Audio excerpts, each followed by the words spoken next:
Brandon, welcome to the show. Thanks a lot, PT. I'm excited to be here. I appreciate it. Yeah, man. I think I first discovered you back when I was researching Roth conversion ladders. Uh, you're my Good go possibility. you're my go-to expert on that topic, so we may get into that at some point. But it's a pleasure Sounds talking. good. Yeah, pleasure talking to you. My first question is this: what's the one thing that you do that maybe others don't? That's been the biggest contributor to your financial success so far? Yeah, it's definitely I think a focus on efficiency. I have always been interested in money. I've always wanted to have a lot of money, and at first there was no real goal for that money. I just liked the idea of having money to manage. And I since I always wanted to have money, I didn't ever want to waste money.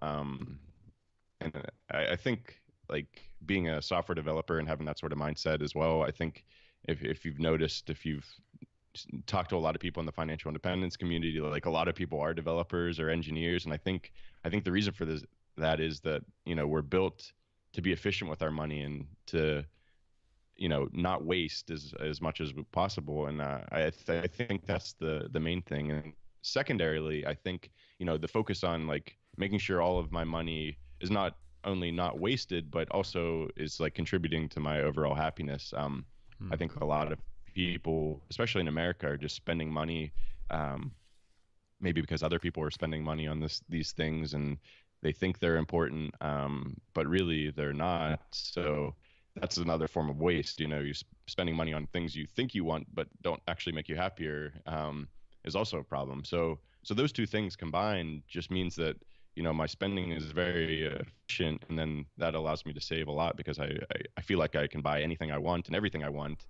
Yeah. and yet I don't spend that much money. So Yeah. What are we talking about? Efficient. Put it in kind of numbers for people. oh, so this is actually a pretty funny story. So I had planned to quit my job back in 2014, and I actually did quit my job because my wife and I were moving back to Scotland, which is where she's from, and we were living and working in the States at the time. So um, I turned in my letter of resignation, and I thought that was going to be it. But they asked me if I wanted to stay on and work remotely. And since we hadn't sold our house at the time, I was like, well, yeah, that'll smooth the transition and make it, less stressful. And so I did that. So all of 2015, I was working when I wasn't expecting to be. So for the first time in my life, I was like, all right, I'm just going to let loose. I'm just going to spend like crazy. I'm not going to worry about anything. I'm not going to do my normal, like, stressing about every single purchase thing. And so we just went, it felt like we went crazy. We went and spent 3 months in Thailand. We were eating out all the time. We moved to Edinburgh and we like checked out all the new restaurants and stuff and all around our apartment and things like that. And it just felt like we were going crazy. And yet, I tallied it up with my spreadsheet at the end of the year, and it was only, I think it was like just over $1,000 more than the previous year, and it was still under $36,000 for the two of us for the entire year, U.S. dollars. Um, so I think that's it. It's like I realized I'm not good at maintaining my own car, so it's like that always stressed me out, and I'd always have to pay a fortune to get it fixed. And now we're just cutting back to one car, and it's a very simple European car that we buy for like $3,400 or something. So it's like, yeah, just figuring out all these places where I feel like I'm wasting money or could be more efficient, and then just figuring out ways around Yeah. it. And sometimes like it's the case of like big lifestyle changes of like having one car rather than two and things like that. Yeah. I love that. There's an intentionality to how you're living your life, and then that affects your finances. Exactly. I love that efficiency. And engineering background, you said. Yeah, How, yeah. how many? So I've How always many? been a math and science guy. Was it? What kind of engineering? So I was a software developer. I went Software. to school for computer science. So yeah, not traditional engineering in the traditional sense of the word, but yeah, software, computer science background, and then yeah, software developer for my entire career. How many years was that? Let's see, I graduated in 2004, so just over 12 years. Awesome, So man. yeah, it was Very. good. I really enjoyed it. but I'm not good at working for other people, I think. And that was the whole reason behind the whole financial independence, early Yeah. retirement thing, is not because I hated software development, but just because I hated having a boss, I think. Yeah, yeah. Let's go back to that moment. Was that kind of the moment you decided to become, you know, the theme of the show is masters of money? Was that the moment you wanted to become a master of your money, where you realized, hey, my career isn't necessarily how I want my life to be going forward? So, Yeah. take us So back to that moment. Yeah. yeah, absolutely. So, like I said, I was always interested in money. So I think that's always been something that, I've focused on. My parents tell me stories of keeping me busy by like throwing coins in the deep end of the pool, and like I'd be like spending all day trying to get the money that I found at the bottom of the pool and stuff. So I think I've always wanted to be, like the master of my money. But like I said before, it wasn't until I realized financial independence was possible that I actually had a real goal. Like my goal up until that point was just to have a lot of money so I could manage it, and like I was interested in stocks, and I wanted to have a portfolio to manage and things like that. But there was no like end goal in sight, because like I've never been a big spender. Um, so it wasn't like I wanted a fancy boat or a nice car or anything like that. But yeah, once I stumbled upon earlyretirementextreme.com, that's when I really focused on becoming a true master of my money, because then it was like, all right, well, this is a goal that I definitely want, and I know if I put in the time to do some research, I can get there a lot quicker. And that's the whole reason I started the Mad Fientist, is because I was like, I need some external motivation to make me do the research that I know I could do to get there quicker, and that's Yeah. how that came about. So What year was that, and what was it about Jacob's message that sort of pulled you in? that was probably 2011. Okay. Mad Fientist started in February of 2012, so it was probably early 2011. And I think I found it through Get Rich Slowly, JD Roth's site, and I think that's because that was the first blog I ever read, was Get Rich Slowly, and then that led to Early Retirement Extreme, Yeah. and it was just the math. It was just it's so simple. Like the idea is simple, and the math is so simple, and it all makes sense, but nobody thinks of it, and I didn't think of it. Like I never thought like, hey, yeah, if I save up this much and I can withdraw this amount every year, then that's all I need to not have to have a full-time job. So yeah, that just completely blew my mind, and I would never want to get as extreme as Jacob is, because I think he, at the time when I was reading it, he was like living on like 7,000 a year or something in the Bay Area as well, I think, which I still don't understand how that worked out, um but yeah, so that a lot of his message didn't appeal to me, but it was just Yeah. that simple math that it was just like just Yeah. crazy, blew my mind. Yeah. So 2011, I remember reading some of his stuff at that time as well, and just being inspired and sort of like, wow, this is a cool new way to think about things, because Yeah. I hadn't thought about it before. I know some people discovered Your Money or Your Life, some other teachings on it, but that was kind of my first exposure to it as well. Let's see. So you were 7 years out of university, and you obviously said you were naturally sort of good with wanting to save, keep the money, um, and not spending as much, just naturally, just kind of came natural to hmm you. So what was that first big goal you set for yourself in 2011 or 2012, whenever you kind of came out as, hey, this is, I'm the Mad Fientist, and this is what I want to do with my money? Yeah. So the first main goal was that I just wanted to cover my essential expenses. Um, so I figured once I hit that point, then I knew that I wouldn't have to work, and then like I could cut back my discretionary spending to nothing if I really, really hated my job. So then it would be a choice. It's like, well, I actually don't hate my job that much, so I'll want to keep working some more so that I can have some discretionary spending that makes me happy and I enjoy. So that was my first goal. I was like, okay, so if I save up enough so that my essential expenses are covered, and then at the same time I was trying to work on like increasing supplemental income, like I was writing like iPhone apps and things like that on the side, and I was like, well, then my supplemental income can cover my discretionary spending, and then that would technically I could quit my job. um so that was my first main goal. Pause right and there. Pause right there. yeah, Just give people for whom who may not be familiar with Jacob's work and sort of the financial independence movement, give them a quick snapshot of kind of what the philosophy is or the strategy is.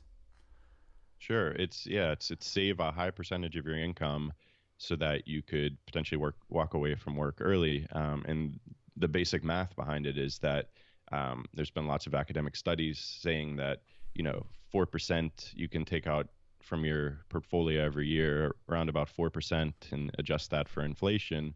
And you can take that out every year, and your portfolio has a very high likelihood of never being depleted.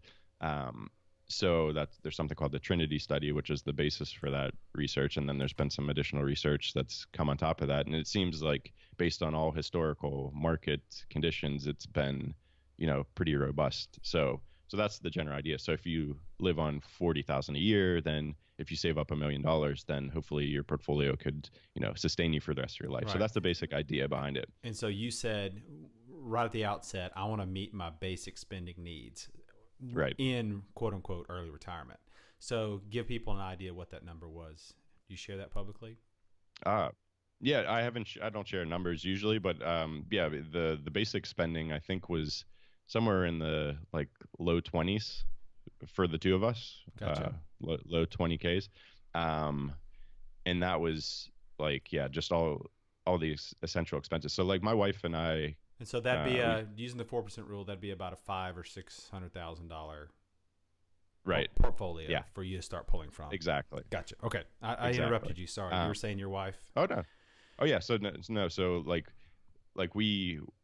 she's Scottish and I'm American. So we've lived on separate continents we've been together for 14 years, and sometimes we're in school and things like that. So we've always had separate expenses. So all of the joint expenses come out of our joint account. So I was like, well, if the joint account can cover that, those are all the expenses that I was worried about. Because then I was like, I can go to the library and keep myself busy if I really hated my job, and it was never about full early retirement for me. Anyway, it was always I have all these projects that I wanted to work on, and I just didn't have the time because I had a full-time job. So for me, it wasn't as risky as full retirement for a 65-year-old person that's, not in the peak of their, physical lives and potentially not as employable as someone in their 30s. So for me, it was never okay, I'm never going to earn another dollar in my life. So that's why that was my first goal. I was like, okay, I'm too risk averse to just quit and start out on my own, some entrepreneurs that I admire, it's so for me, it was just this nice backup plan. It's all right, well, look, all my essentials are covered. So we're good to go. And now I can be free to do all these other things. So yeah. And what year you started the goal in 2011, 2012, what year did you hit that point to where you met those expenses? Yeah, the essential expenses. So I hit those and it was probably 2013, probably early 2014 potentially. Okay. Because when I was considering, when we moved to Scotland, I had already went past that and my discretionary spending. That's right. Okay. So I'd hit the full number by late 2014, and I was like, okay, well, this is good. This is me done. So yeah, it would have probably been 2013 at some point. But yeah, it was amazing. Once I hit that, then I didn't hate my job as much. I wasn't as big of a hurry because it was I could quit. So then it was a choice rather than being forced to do it. And when something's a choice, I think it just feels a lot better. So yeah, it was just oh, well, that's, my job's not that bad. I'll just keep doing it, and cover my discretionary expenses. And then I hit that, relatively short after that because I don't have that many discretionary expenses. And then in 2014, I got offered to work remotely, which was even better because that took away all the stuff I hated about my job, like the commute, the waking up early, the being trapped there from 9 to 5, the endless meetings, the dealing with bosses and coworkers. And then I was just able to focus on writing code, which was great. So that's why I continued doing that all the way until August of 2016, so Yeah. just a few months ago. Yep. Very good, man. That's exciting. Yeah. Just to frame it more for folks in their mind, if let's say you hit 100% at that early 2014 mark, when you started in 2011, 2012, what percentage of your portfolio was kind of at, what percentage of it was it of that 100%? So Back in what year? Sorry. yeah, 2011, 2012. When you decided I'm going to go for early retirement, kind of what percent? Oh, When you geez. looked at it initially, do you remember what percentage you were kind of already at? No, we were. It was. I can't remember the exact percentage. I have all my spreadsheets. I could try to open them up while we're talking. Just But roughly like 50, 60, 70, 80. yeah, it was probably between 60. Yeah, probably around 60. I would think Okay. 60 or 70. So you could Uh, smell it in a yeah. way. You could smell it. Yeah. Well, yeah, exactly. And it was like I was glad that I had those good habits even before. Like we had no, well, we had a house at the time, so we had a small mortgage, but yeah, no debt or anything like that. I'd already paid off my student loans, luckily, and those were small because I went to a state school, in-state tuition, which was like 5 or 6 grand a year. Mm-hmm. We got really lucky. We bought a house in Scotland it was probably 2005, and did it up. And sold it 2.5 years later, right as the whole financial world was about to collapse, for like over 50% more than we bought it for, which was like a huge, like, good foundation for us to build on. So yeah, it was within striking distance. And yeah, once I went crazy, because then as soon as I realized it was possible, I ramped up to like 80, 70 to 80% savings rate. Yeah. Nice. And yeah, it didn't take too much longer after that, which was great. Yeah, so I want to hit on the sort of the early retirement focused period of your life, but let's just talk a little bit about the pre-period, because I think getting it up to a point to where you kind of like get motivated toward early retirement in 6 or 7 years is a feat in and of itself. So talk about sort of before that, discovering early retirement extreme, kind of what you were doing in terms of saving for your retirement, percentages. Let's start with that. Percentages you were saving and where you were saving that money. Yeah. So the early years, it all went into the house. So like I said, this was actually really stupid. I moved to Scotland as soon as I graduated to college. And then I was like, I'm an adult now. Adults buy houses. So, my girlfriend, now wife, but girlfriend at the time, were like, all right, we'll buy a house.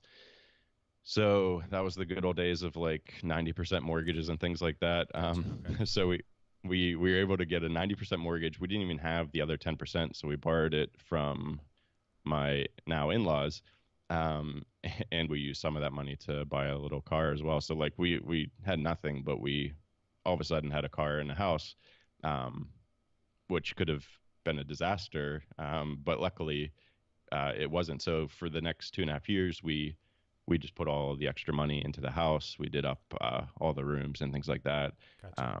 And then by the time it came time to sell, we had done quite well. And luckily, okay. Sorry, I missed that earlier. I didn't realize you had made so much with the real estate. Oh, sorry. Yeah. Like I said, it was dumb luck. It could have went the other way. Like we saw house prices going crazy because, like I said, this was 2005 to 2007. House prices were going crazy, and I was like, Jill, we need to buy the next door neighbor's house. Like, let's buy it and do it up. And this is crazy. These prices are going nuts. And like, I didn't know any better. And had we bought that, then I think we wouldn't have sold either of them, because like I said, we sold the day we closed on the house was like one of the days that Northern Rock Bank, which is a bank over here in the UK, there was a bank run. There was people literally taking out their savings from the ATMs and trying to get their money out and things. Oh, geez. And I was so stressed out because we had done so much, and we had got this offer that was like perfect. And luckily it went through. But had we doubled down, I think we would have not done well on either of them. So did you then take that money and buy another house, or did you start renting after that point? So when we sold the house, we moved to the States, which was also really lucky. So that at the time, the pound was 2.12 one pound equals $2.12, which is like the highest it's ever been. And we actually transferred a chunk of the money to the States and the rate we got was 2.097, which was just amazing. So we put a chunk over there, and then we kept a chunk in the UK because we thought, well, if we come back, we'll want to buy a house again. So let's keep some money here. And I was like, I want to invest. Like, my dad bought me like 4 shares of stock when I was a kid, and I would look in the paper and every day to see what the prices were and stuff. And I was like, now I finally have money. Let's invest it. So we searched the internet for like investment advisor, just picked a name randomly. Guy came over, was talking about how he was gonna, take us out golfing and all this sort of stuff, like, just like the typical, and just making you feel like, oh, you're in the big league now. And then he showed us all the funds that he was going to invest in for us, and they all were like the best performing ones over the last like whatever 6 months or something. And he's like, look at these things are on fire. We're like, great, this is great. So we put a chunk of money in. Luckily, it wasn't as big as we had initially thought. We were going to do like half and half, but we ended up transferring more over to the States and then putting less in. And then it tanked. The whole world, as 2008, less than half the value in a very short time. Then I started learning about stocks and learning about like the high fees that we were paying, the ridiculous fees, the fact that we couldn't take it out in 5 years. Otherwise, we'd pay like an insane early surrender fee. It was just a nightmare. And it was awful. And then after 4 years, like I was just counting down until the 5-year period was up. Luckily, so it was a Roth IRA? No, this is just with a random UK investment advisor. He put it into some the crazy fund, the particular fund or institution had a 5-year minimum or whatever. Right. Yeah, so it was like 2%. So like if I took it out a year early, it was like 2% we would get charged. If I took it out 2 years early, it'd be like 4%, 6%. It was just crazy. So luckily we didn't panic. Like eventually the market went back up and we got back up to what we put into it. And then finally 4 years into it, I was like, I don't care. I'm going to pay the 2% 1 year early withdrawal fee. And then we couldn't find the guy. We had trouble getting in touch with the mutual fund company that the money was in. And I was like, this guy could have just taken all of our money for all I know. So yeah, from then on, so that was an early lesson to like never trust anyone else with your money. So then from then on, it was like, all right, I'm gonna do the work myself and really figure this stuff out. So yeah. Okay, very good. So a lot of money from the real estate. Was there any sort of early retirement savings you were doing through a company 401k or anything like that? Yeah, so I always took advantage of the company sponsored stuff. In the UK, it was like a personal pension, which I still don't really understand what it is, but I'm really angry that I have it because now I have this thing that I really can't touch. Like in America, like I write about all the ways you can get your money out of your retirement accounts early. But in the UK, it's like this stuff is locked in there for good. So I did start with that. And then, yeah, every other job I've had, I've taken advantage of like 401ks and 403bs and things like that. Because after doing even more research on all of it, like it's such a good way to really ramp up your savings while you're working. And then for people who do plan on quitting early, then your income goes down, and then there's ways to get that money out for very little tax and no penalties, or sometimes no tax at all. So yeah, I definitely recommend that. Yeah. And your site obviously has a good bit of information about how to do that as well. Let's go to the sort of the early retirement focused, 100% laser focused time of your life there, 2012 to 2014 roughly. Said you were saving 70 to 80% of your income. Like that's insane. Like for some people that would be crazy. I mean, were you making just so much money that it, that was easy, or, help frame that for us. Like, how are you doing that? Sure. Yeah, I wish. No, I wasn't. I was making a good salary. So it was probably anywhere between probably 85 to 95 was probably the the path as far as salary goes over that time. Like I never got any huge raises. That was a good wage. I was working in New Hampshire, living in Vermont.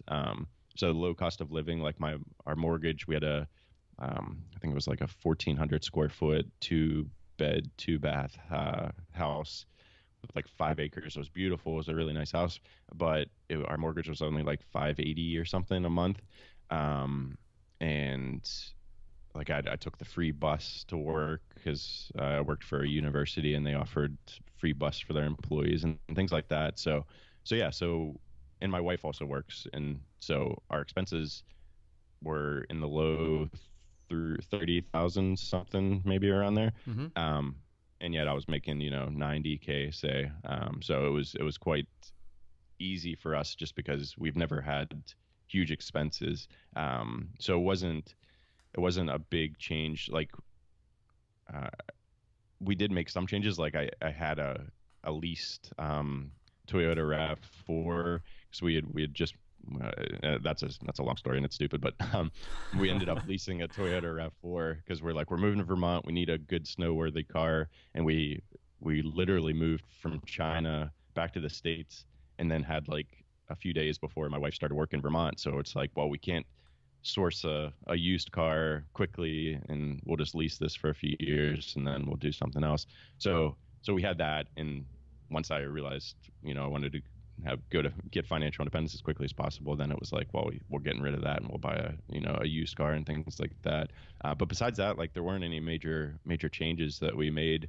I did take it too far, and that was the biggest the biggest thing I did wrong, I think, on the whole journey. Like at the same time, I went back to school to get a free master's degree. I was working from home at the time in Vermont, and then I realized that there was an Ivy League school just across the road.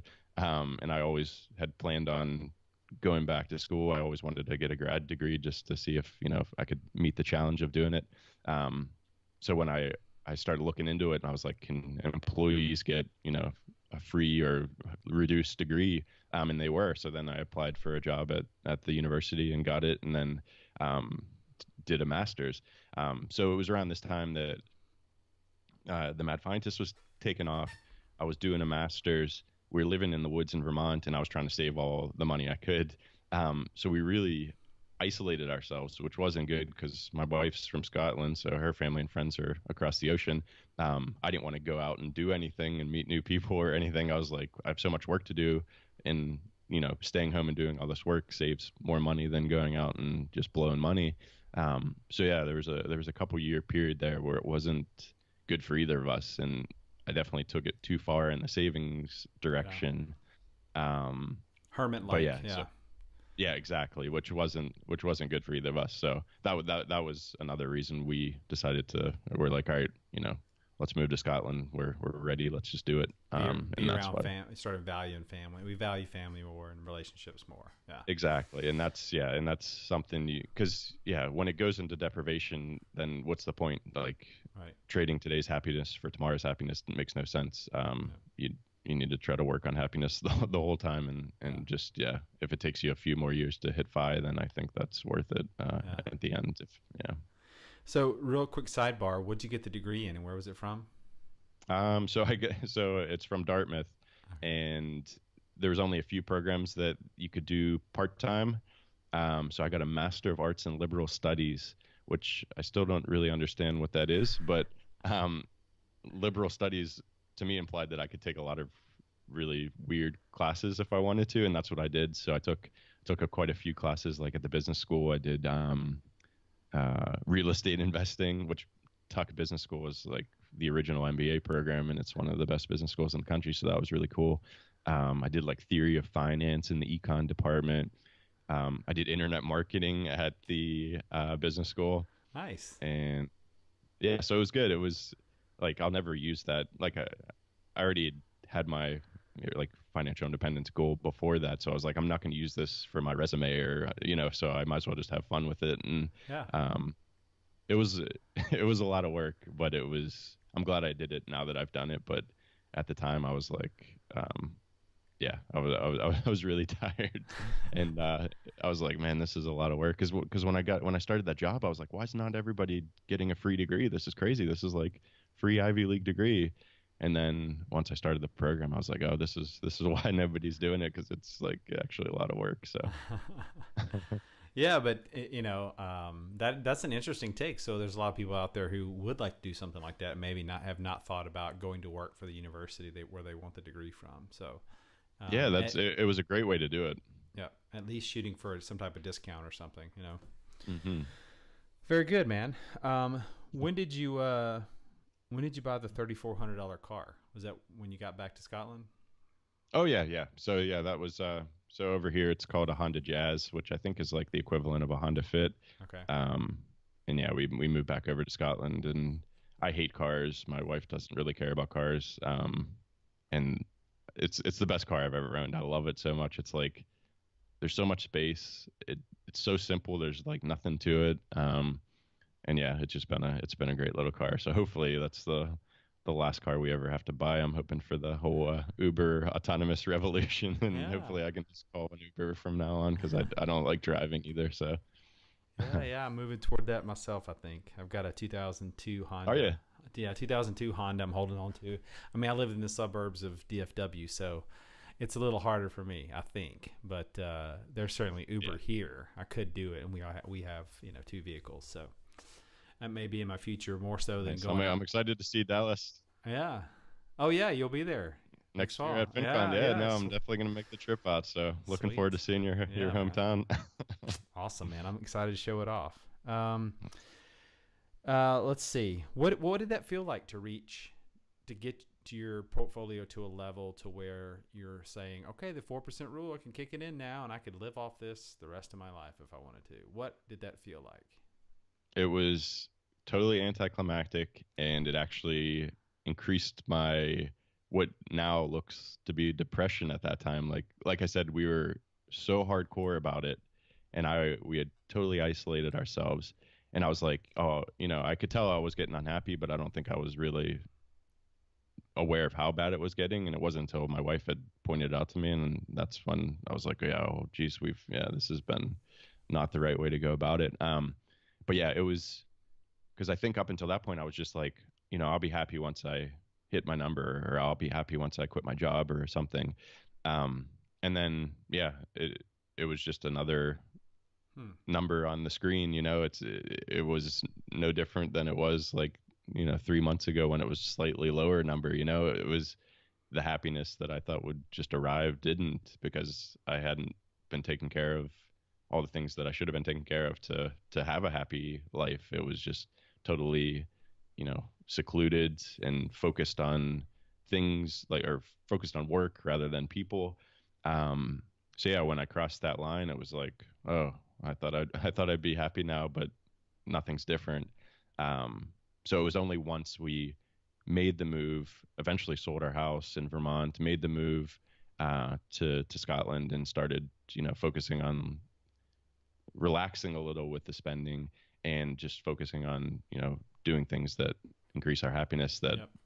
And then once that happened, then it's just like, so now I'm like feeling the benefits of it. I think like I said earlier, like I feel like I can just spend on everything and anything I want, and yet it's not that much, and I don't have to work for that money anymore, which is just incredible. And now, like, my wife and I just got back from a 3-month trip around the world, starting at FinCon in San Diego, was the kickoff, and then we just went all the way around and just got back a few days ago. So that was amazing to be able to do that, and obviously wouldn't have been able to do that otherwise. But I'm also really excited to now be back and like start to work on these projects that I've been starting on and planning for a long time, and get busy. So I'm going to be busier than I was when I was actually in a full-time job. But it's all stuff that I'm like excited to get out of bed for, which is really cool. So yeah, that's great, man. You gave me so much material to pull from. You've been so generous with your time. Is there a post you've written or article you've written about your trip around the world and how you did that living off of 20, 30K a year? There isn't, but there will be. Okay. Yeah, I kept track of everything. I'm really big into like travel hacking, so all of the flights besides, yeah, besides maybe one or two, were all paid for with miles. The cost of living in most of the countries we visited, was lower. So I think it was actually, I haven't done the actual tallies yet, but I'm pretty sure it was lower than living just full time in Edinburgh was, the previous 3 months. So Awesome. yeah, which is really cool. So yeah, there'll definitely be a post on that, Okay. and if I get it out before you post this, I'll send Yeah. you a link. Otherwise, Yeah. Yeah. I'll leave a comment on this in your show notes or something once I eventually get around to it. Yeah. But Yeah. yeah, Yeah. there will be. Okay, we'll get in the notes.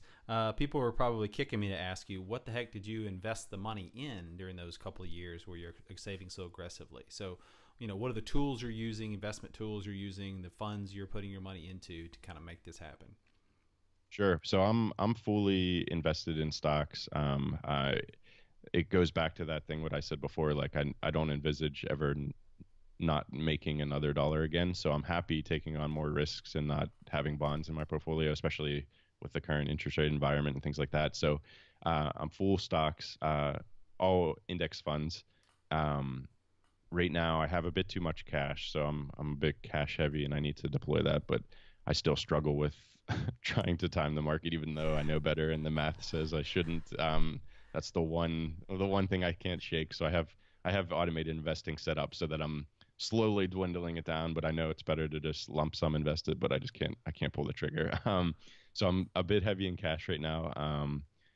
I want to get up to about 10%, total international stock market. Okay. Um, and then the rest is just total stock market index fund, VTSAX with Vanguard. So yeah, Vanguard. yeah. And I have some is in Fidelity because that's what like my 401A and my 403B with my previous job is in, and I haven't moved it to Vanguard yet because it's a low cost index fund and it's doing the trick. So, Yep. but yeah, total stock market index fund, 10% total international stock market index fund, and too much cash right now, but hopefully I'll deal with that soon. Yeah, yeah. And during those years where um, obviously you were using like the 401k, maxing that out, doing a Roth IRA as well, and then the kind of the rest in like taxable accounts. How are you doing it? Yep. Yep. So yeah, so I worked for a university, so they have a 403B rather than a 401k, but it's similar just for a nonprofit. So I maxed that out. Uh, I wasn't able to contribute to a traditional IRA due to my income, so I did Roth. I maxed out my HSA, which is also a great retirement account. If you don't use it immediately for health savings or for health expenses. So I have an article on my site called the Ultimate Retirement Account because it's amazing. You can get out of paying FICA tax as well, which is great. So it saves another 7.65%. So max that out. And then when I started earning side income, I maxed out a SEP IRA as much as I could. I wasn't earning much profit on the side, but I still contributed as much as I could possibly do to that. So yeah, I absolutely love tax advantage accounts. Nice. And that really helped juice those few years. Yep. Yep. And I highly recommend the Roth conversion article on your site. You have a Thank good infographic about it, which talks about if you're in your position. How old are you now? 34. 34. So obviously Yeah. you're not 59 and a half yet. So you can't start No. pulling some of those funds out of some of those tax advantaged accounts. And so you've got some strategies to kind of use some of that, deploy some of that money earlier. So I don't want to get into it here, but like Yeah. it's good stuff. So go check it out if you're Cool. serious about doing that. Where was the wife kind of on board with this? Is she still working? Was she working during this time? And is she kind of on board with FI? Yeah, so that's so we were complete opposites. She was a huge spender when we first met, and for the first 5 years of our relationship. Um, Luckily, she made a similar amount to me, and like I said, we had always kept our finances separate and then just contributed equally to the joint account. So all of our joint expenses were shared. But then she was left to spend as much as she wanted with what was left for her, and I was able to save as much as I wanted with what was left with mine. So she loves her job. She's an optometrist, and just loves eyes. She just reads about them all the time, and she loves, studying and getting better at her job. So when I stumbled upon Early Retirement Extreme, and I was like, look, we could quit, and she's like, well, I don't want to quit. So why am I going to live on 7,000 a year and live in a in a trailer? So she focused on all the like the crazy extreme aspects of Jacob's journey, whereas I was just focused on the math and saying Right. like, wow, this is possible. So that put her off completely. She's like, well, I love my job, so why am I going to live this, terrible existence and not spend any of my paycheck when I know I'm going to have another paycheck around the corner because I don't want to quit. Um, so luckily I didn't try to push it. Like I think had we had combined expenses, it would have been causing fights and things like that. But I was like, all right, yeah, it's your money. Do whatever you want with it. I'll do with whatever I want with it. Um, but then slowly she started reading all of my Mad Fientist articles and listening to my podcast and hearing it from a different angle, like from somebody else that's not her nagging husband. Um, but it was really, we sat down. She says it was on our honeymoon. I think it was somewhere around there where we eventually got married after dating for like 13 years or something, or 12, 13 years. And we were on our honeymoon, and I was just like, what is your perfect life? Like, we can really do anything. So what does your perfect life look like? And she's like, what do you mean? What's my perfect life look like? Like, that's a ridiculous question. Like, people just work and then they retire and, this normal set path.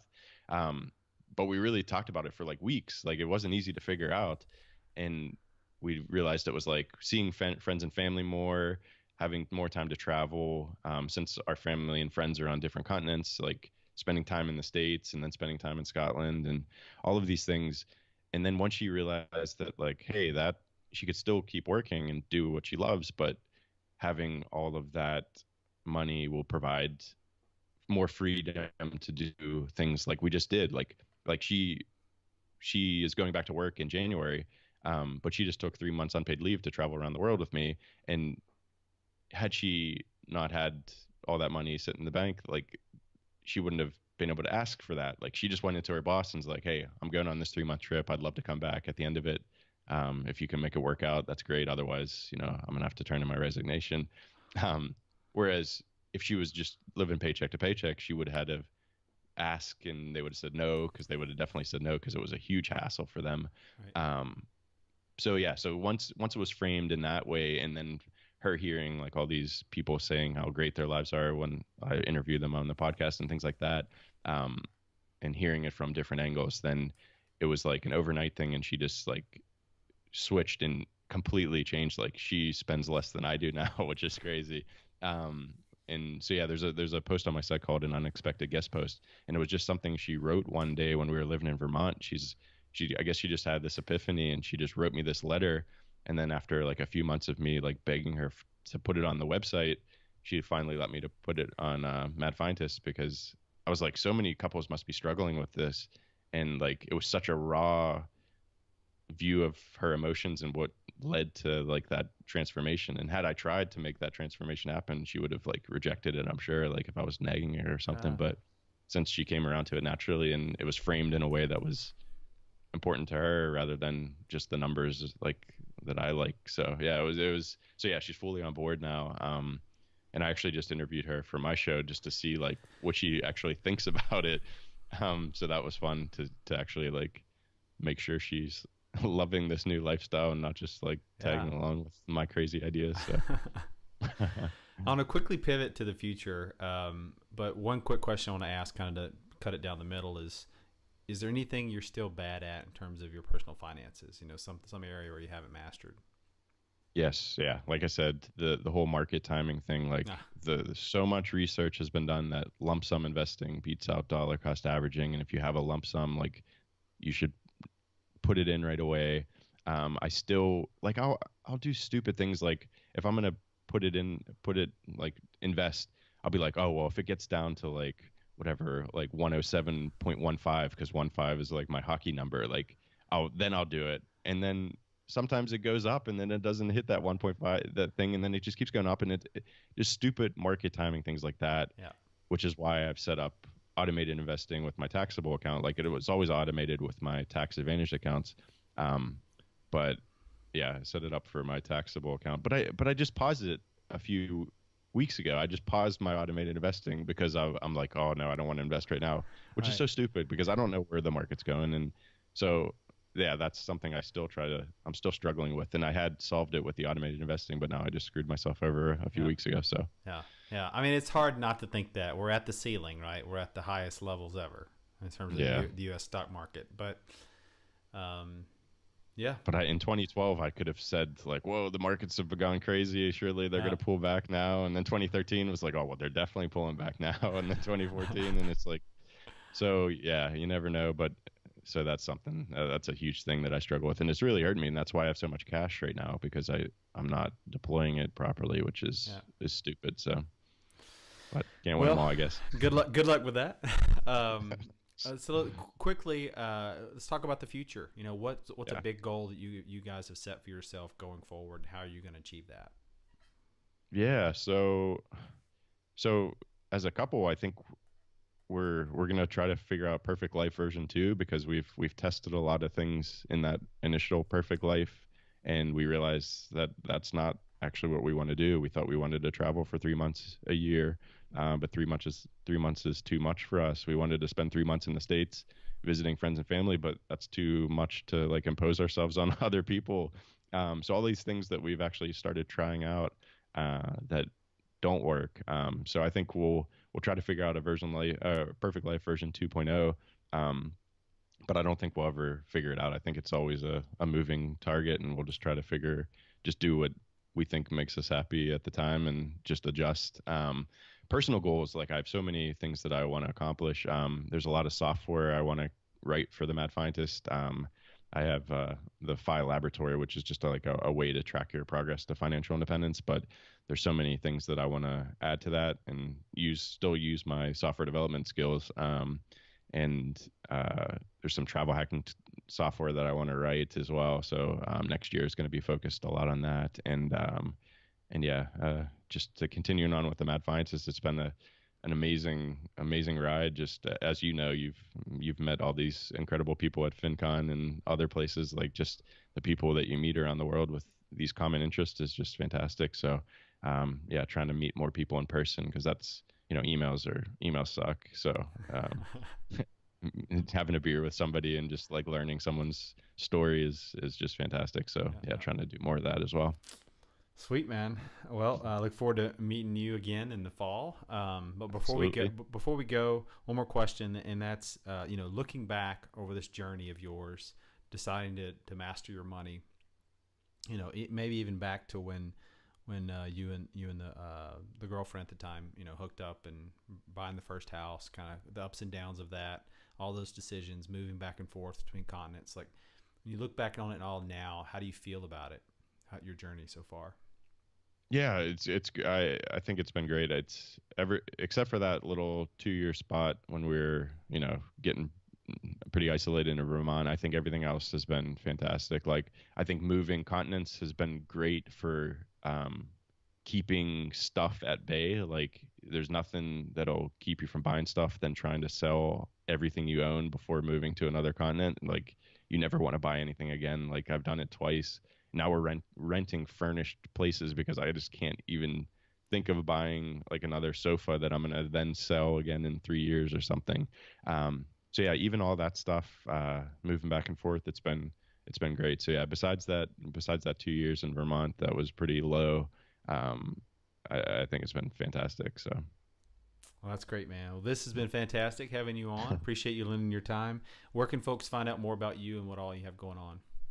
yeah, best place is madfientist.com. I made up the word, so I should be the only fientist on Google, at least as far as I know. So yeah, madfientist.com. And yeah, everything's there, and I'm in the process of redesigning the site, so hopefully it'll be Yeah, even easier to find stuff whenever this episode goes out. So yeah, so yeah, thanks a lot for having me on, PT. I really appreciate it. yep.